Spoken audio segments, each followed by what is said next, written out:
Hello friends, इस video में हम बात कर रहे हैं इंटरनल स्ट्रक्चर ऑफ ओवरी की। तो ओवरी का जो शेप होता है, जैसा कि हमने पहले वीडियो में भी डिस्कस किया था कि ओवरी का जो शेप होता है वो आलमंड शेप होता है। तो यहाँ पे मैं एक आलमंड शेप स्ट्रक्चर बना दे रहा हूँ इस टाइप से, जो ओवरी का होता है इस टाइप से। ये कुछ इस टाइप से आपका ओवरी का एक स्ट्रक्चर होता है। इसमें आपको दो एरिया देखने को मिलेंगे। ये जो आउटर वाला एरिया रहेगा, ये आउटर एरिया को हम बोलेंगे कॉर्टेक्स एरिया। ओके, ये है कॉर्टेक्स एरिया। और कॉर्टेक्स एरिया बना हुआ होता है रेटिकुलर कनेक्टिव टिश्यू से। ओके, और ये जो सेंट्रल वाला एरिया है इसको हम बोल देंगे मेडुला। इसको हम क्या बोल देंगे? मेडुला। और ये जो मेडुला है ये आपका बना हुआ होता है एरियोलर कनेक्टिव टिश्यू से। ओके, अब ये जो आउटर मोस्ट लेयर है ये होती है ट्यूनिका अल्बुजिनिया। ये जो आउटर मोस्ट लेयर है ये है ट्यूनिका अल्बुजिनिया। जैसे टेस्टिस में हमने देखा था कि डबल लेयर्ड होता है, ये सिंगल लेयर्ड होता है। इसमें सिर्फ ट्यूनिका अल्बुजिनिया होती है, ट्यूनिका वजाइनालिस इसमें नहीं होती है। ओके, अब उसके बाद जो है यहाँ पे हम अगर देखेंगे तो आपको यहाँ पर ओवरी के अंदर में आपको सेकेंडरी oocyte के डेवलपमेंट की डिफरेंट स्टेजेस देखने को मिलेगी। ओके, तो जैसे यहाँ पर कुछ क्लस्टर ऑफ सेल देखने को मिलता है इस टाइप से। ओके, ये डिफरेंट स्टेजेस आपको एक साथ देखने को मिलेगी। ये डिफरेंट क्लस्टर ऑफ सेल्स जो है इनको हम बोलते हैं प्राइमरी फॉलिकल्स। तो प्राइमरी फॉलिकल्स का क्लस्टर जो है आपको देखने को मिलेगा। उसके बाद ये प्राइमरी फॉलिकल्स जो है ये डेवलप होते हैं और ये डिवाइड होते हैं। तो कुछ सेल जो है ये डिवाइड होकर अपने नंबर को इंक्रीज़ करती है और इसमें से एक सेल जो है ये साइज़ में बड़ी होती है। जैसे बीच वाली सेल मैंने साइज़ में बड़ी कर दिया। अब ये साइज़ जो है इसका बढ़ते जाएगा एक सेल का, और इसके आजू बाजू की सेल्स जो है, साइड की जो सेल्स है, पेरीफेरी की सेल्स, ये आपकी इस टाइप से नंबर में इंक्रीज़ होते जाएगी। तो एक सेल जो है वो साइज़ में बढ़ रही है और बाकी सेल्स जो है ये नंबर में बढ़ रही है।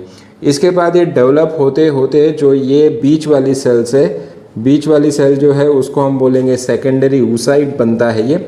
और इसके आजू बाजू में ये इस टाइप से ये सेल डेवलप होने लगी है, ये इस टाइप से। और यहाँ पर ये कुछ इस टाइप से कैविटी बन जाती है ना। दो लेयर के बीच में मैंने खाली जगह छोड़ा हूँ, मतलब वो क्या है, वो है कैविटी।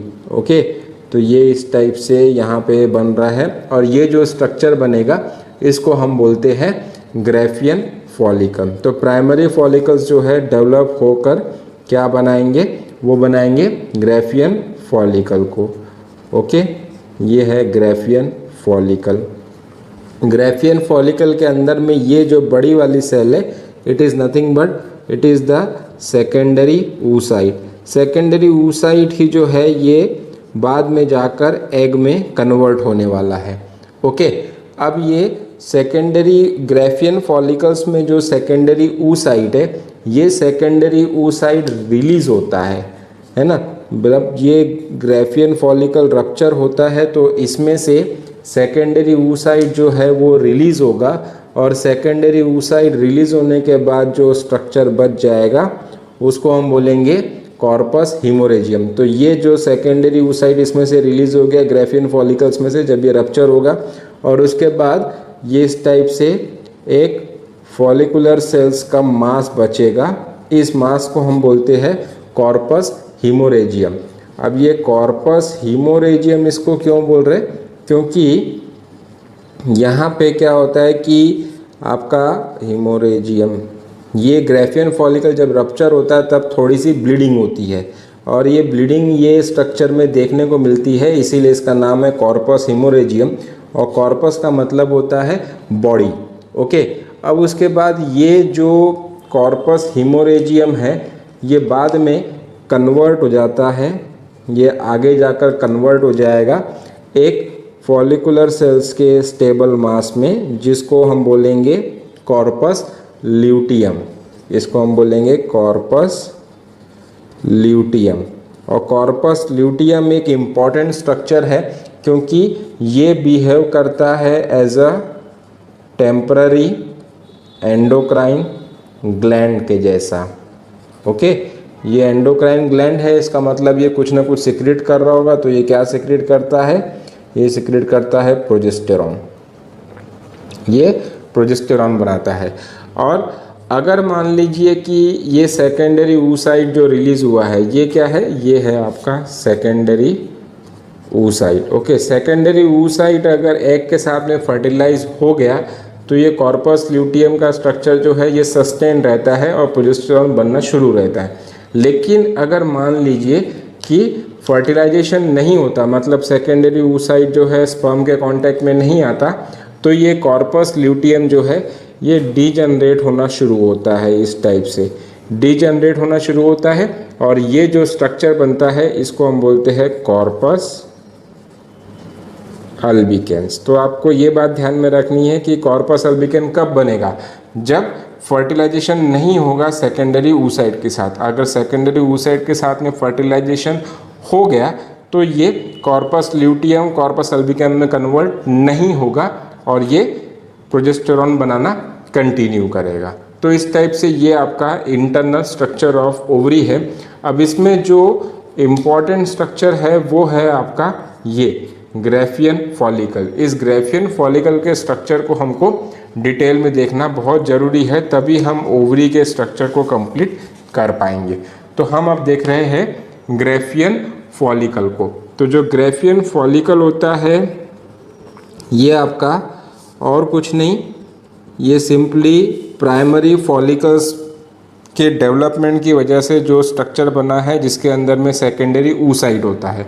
और ग्राफियन फॉलिकल्स में से जब सेकेंडरी oocyte रिलीज होता है तो उसी स्टेप को हम क्या बोलते हैं?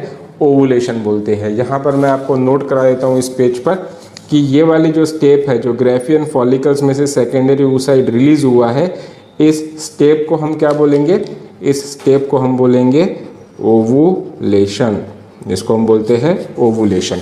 ठीक है, तो ग्राफियन फॉलिकल में कैसा रहेगा कि सबसे पहले तो सेंटर में यहाँ पर एक ये सेकेंडरी oocyte होता है। ठीक है, यहाँ पे मैं इसको लेबल कर दे रहा हूँ सेकेंडरी oocyte।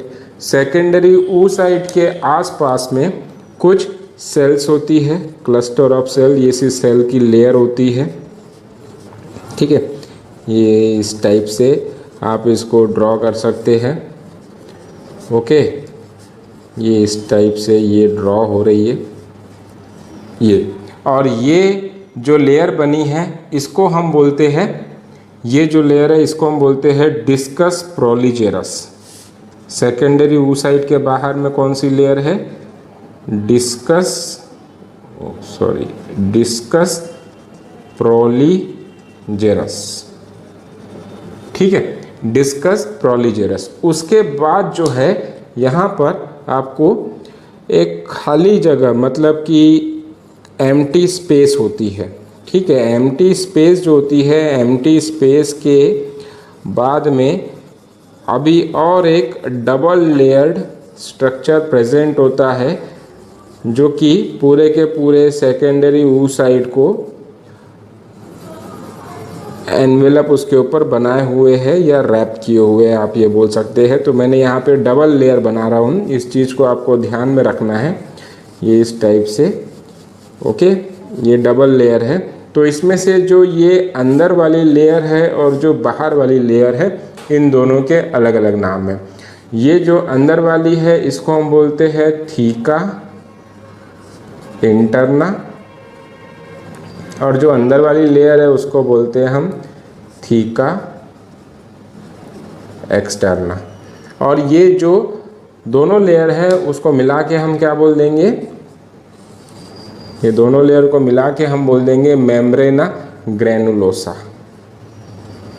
मेम्ब्रेना ग्रैनुलोसा। ओके, अब ये बीच में जो खाली जगह दिख रही है, ये जो एम्प्टी स्पेस दिख रही है, इस एम्प्टी स्पेस को हम बोलते हैं एंट्रम। इस कैविटी को हम क्या बोल रहे हैं? एंट्रम।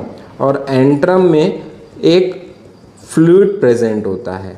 ये फ्लूइड जो है ये सेकेंडरी oocyte को जो है सस्पेंडेड फॉर्म में रखता है, अपने अंदर में तैरता हुआ रखता है। तो इसके अंदर में जो फ्लूइड प्रेजेंट है उसका नाम है लीकर फॉलिकुलाई। इसको हम बोलते हैं लीकर फॉलिकुलाई। अब ये सेकेंडरी oocyte जो है ये एक्चुअली में मेम्ब्रेना ग्रैनुलोसा के साथ जो है हैंग होता है। मतलब कि कुछ सेल्स जो है ये मेम्ब्रेना ग्रैनुलोसा और सेकेंडरी oocyte को इस टाइप से कनेक्ट किए हुए होती है, जिसकी वजह से सेकेंडरी oocyte का जो स्ट्रक्चर है ये कैसा है? हैंगिंग पोजीशन पे है। तो ये वाला जो एरिया है जो हैंग किए हुए है सेकेंडरी oocyte को, इसको हम बोलते हैं जर्म हील। इसको हम बोलते हैं जर्म हील, या इसी को और एक नाम है, ये है क्यूलुमुलस, क्यूलुमुलस oophorus, क्यूलुमुलस oophorus इसका नाम है। ठीक है, तो इस टाइप से ये आपका ग्राफियन फॉलिकल का स्ट्रक्चर होता है। ओके, तो इस तरीके से हम जो है पूरे ओवरी के स्ट्रक्चर को समझ सकते हैं। Thank you.